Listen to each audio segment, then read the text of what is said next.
Okay, there we go. Okay, folks. Good morning. Welcome. We begin today a new mimer, new Hasidic discourse. This one was said in 1967. Tafshin Chav Ches.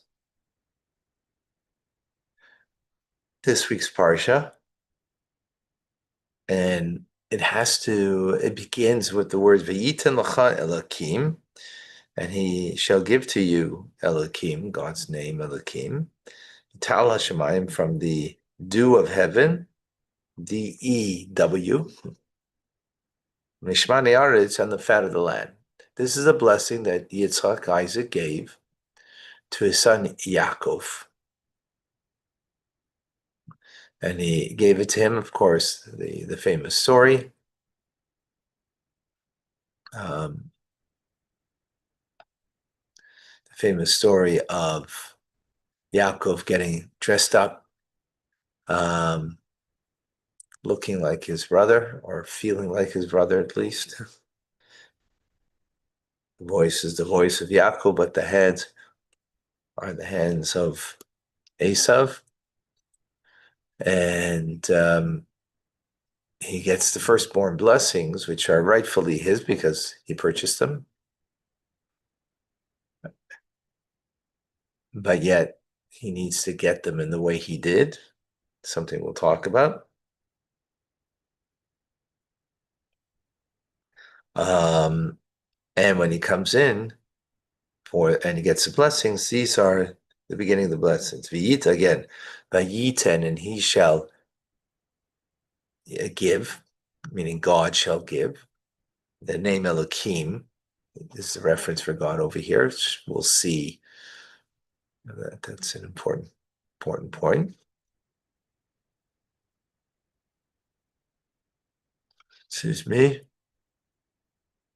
What should he give to you? He should give to you from the dew of heaven and from the fat of the land. In other words, you're getting all good stuff, right? We'll see. So it's known what the exactingness of in these words of the blessing. Usually blessings come from Shem Havaya, from the Tetragrammaton. Yud and Hey and a Vav and a Hey. That's usually the term that's used for blessings. Right? And yet here it's the name Elohim. Shem Havaya is the name of giving. We see that, when you want to influence and you want to give, it's going to be the Tetragrammaton, it's going to be the name Havaya, right? Ado Shem, as we pronounce it or don't pronounce it.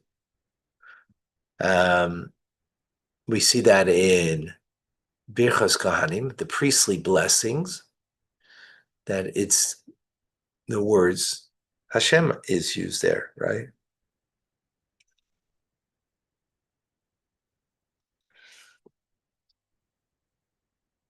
And that's the sort of like the I don't know, the typical, I wouldn't use the word typical, but it is sort of, the blessing that's in the Torah, blessing that the Kohanim, the priests, confer upon the Jewish people.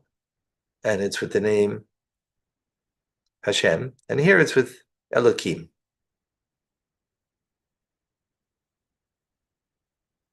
Right. Also, we see, and that's an oddity. We also see this oddity that the name Elohim is used when Avraham, Yitzchak's father, passes away. Right, when Abraham passes, Isaac now is blessed by God, as the verse says. Right, it was the end of last week's Torah portion. And he blessed the name Elohim, not Havaya, right? Yitzchak, his son.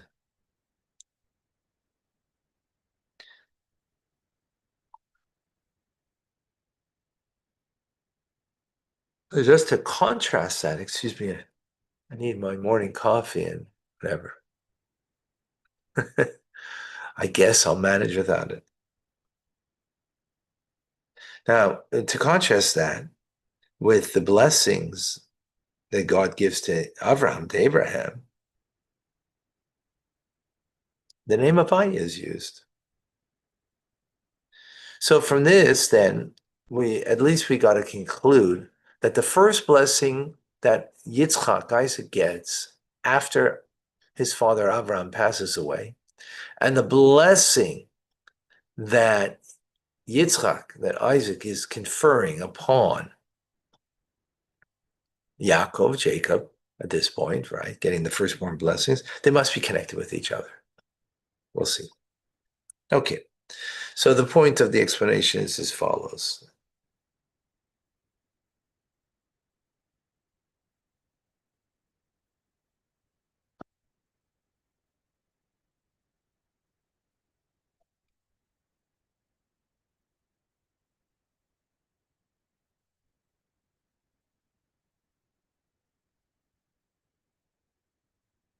So as follows, excuse me.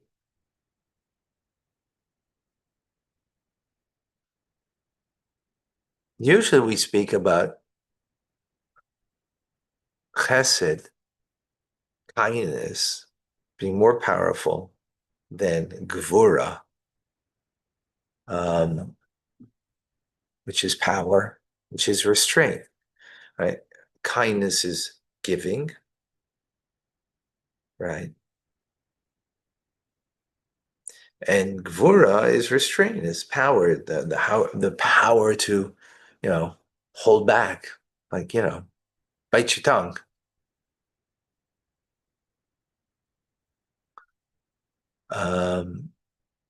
So that's holding back.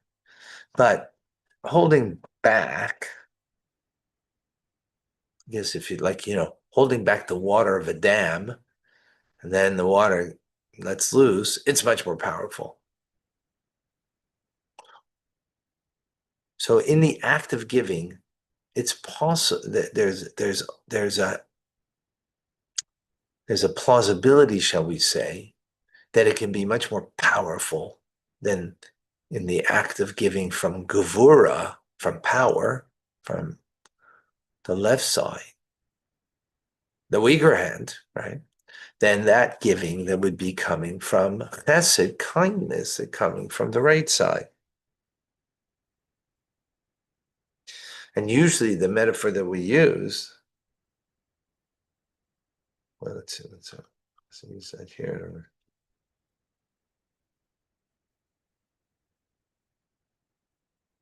Because it's coming from from power, from strength. Because that's what gvura means. Gvura means like, gibor, mighty. So again, generally we speak about being mighty is in like holding back. That's truly a mighty person, as the Mishnah says in the Ethics of Our Fathers, who's a mighty, strong person. Someone was able to hold back and refrain and not allow their base nature, their animal soul, to lead them to, express what they shouldn't express. But when the gvura is coming from a good place, when the power, the strength is coming from a good place, it will be more powerful than the giving that comes from chesed, from the right side.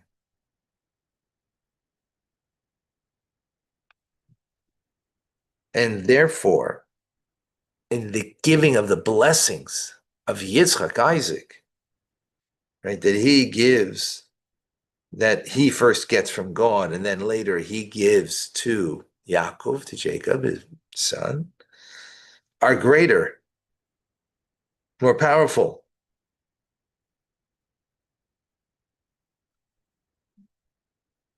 than those of that Avraham bestowed or Yaakov bestowed. They're more powerful. And therefore, Yitzchak in his blessing that he gives, that God should give, Elohim should give to you, is from the dew of heaven and the fat of the land. It's from both heavenly and earthly. Right? It's not limited. It's not a heavenly blessing. A heavenly and earthly blessing.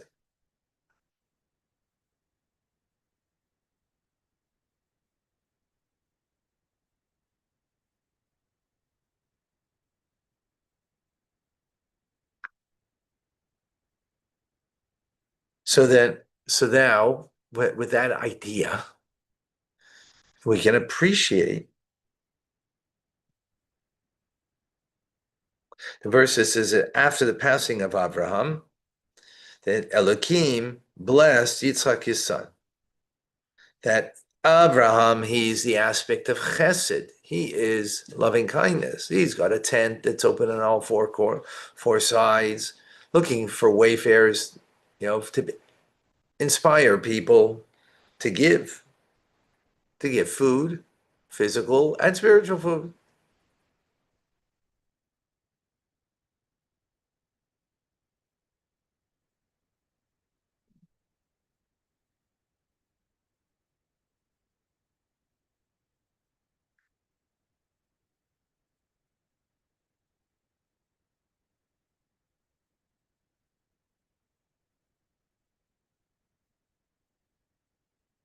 Yeah.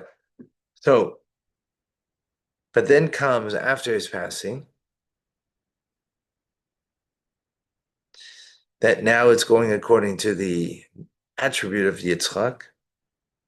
And Yitzchak is the embodiment of Gevura. So the blessings that are coming from that place are even greater than that which came from the kindness of Abraham.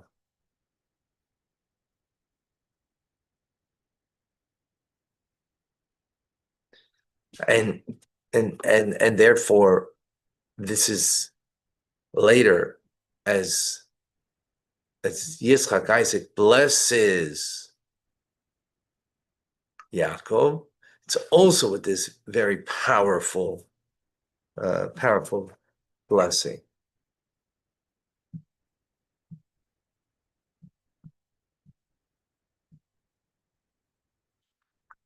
Okay.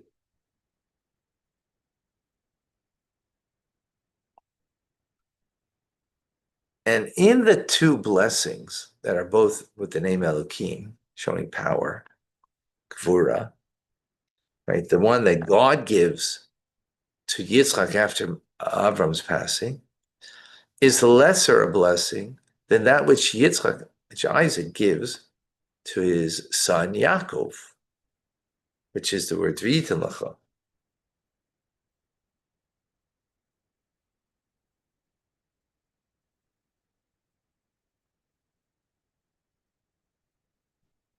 So, how so? Because the blessing that Yitzchak got, right? That God blessed Yitzchak, his son, Avram's son, and came to even to his children, even if he didn't bless them. That wasn't very specific. Let's explain. We see something odd, like Rashi explains that when on this verse that God blessed Yitzchak. So Rashi says that Avraham, at the end of his life, seemingly he should have blessed his son. That's what Yitzchak is doing. He's, feels that he's at the end of his life, and therefore he wants to give the blessing to the firstborn child. Right. But Avram doesn't do that because Avram is a prophet, and he was concerned that from Yitzchak would come out someone that's not worthy of the blessing, right? And indeed, someone did come out, Esav, right, the twin, the older. Wait.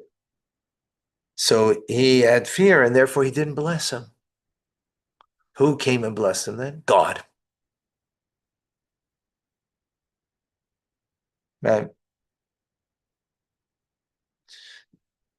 Not only, in other words,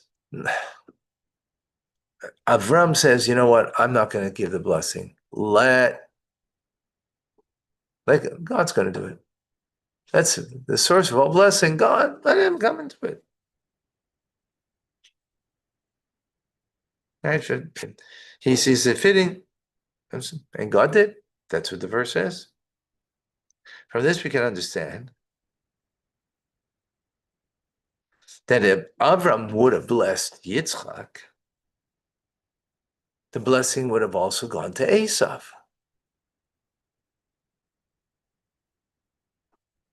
Even if he wouldn't include him in the blessing, right? Because he was fearful.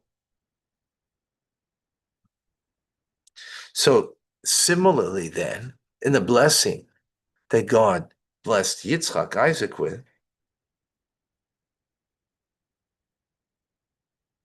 would also go to both sons, including Esav, right? In other words, it would have gone to a place that's not a fitting place, right? Would have included Esav, which is not fitting. The bracha, though, that Yitzchak gives to Yaakov only goes to him. Right? The words V'yitan l'cha Elokim, he should give to you, may he give to you, God, Elokim, from the dew of heaven and from the fat of the earth, right, is specific only, powerfully given just to him. And therefore it's greater.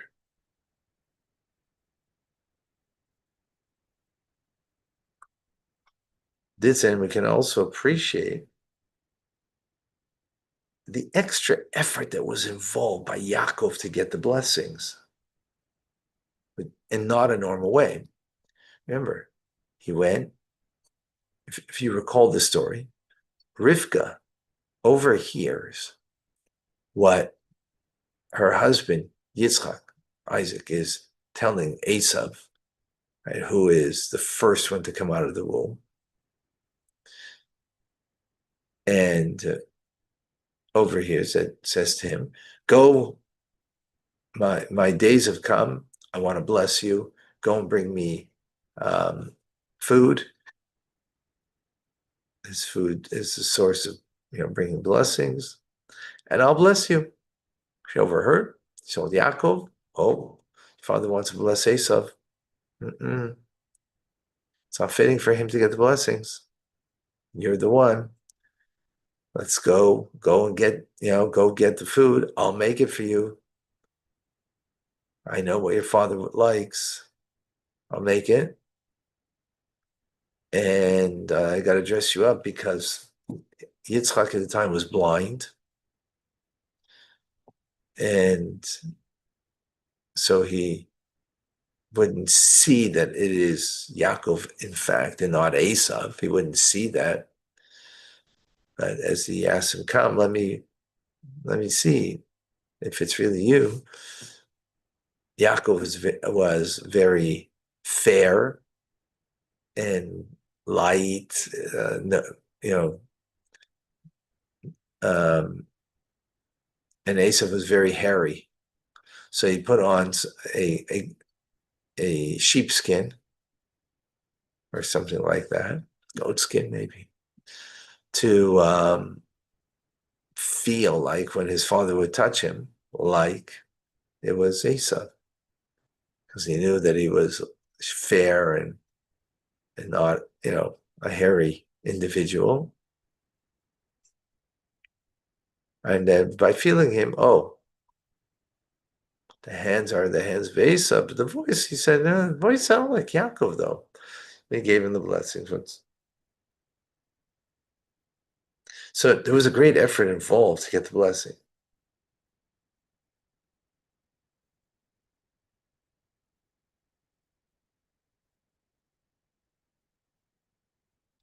And why was this great effort?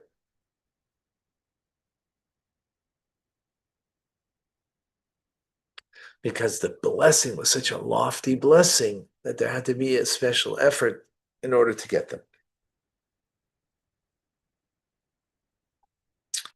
Right. In the case of what God blessed Yitzchak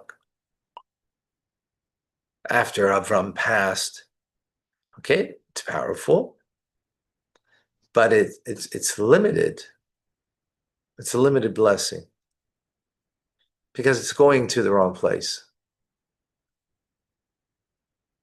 You're alone? Yeah? Guys came with you?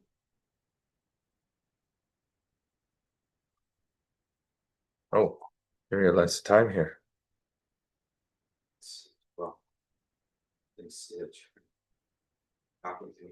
okay. So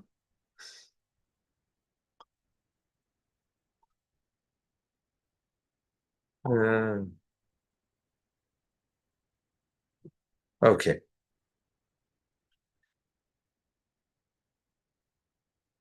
So where we're going to go with this, we're going to stop over here, and we're going to learn how is it that Yitzchak wanted to bless Esav. You know? And here, it was taken away, and specifically in the end, Ola goes to Yaakov. And how come that's much greater? Because of that. But first of all, how could he even want to do it?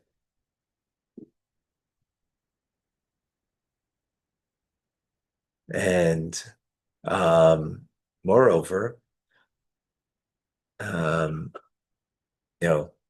how could he want? Then why is it, if it's a blessing meant for Esav, how is it that he gets it?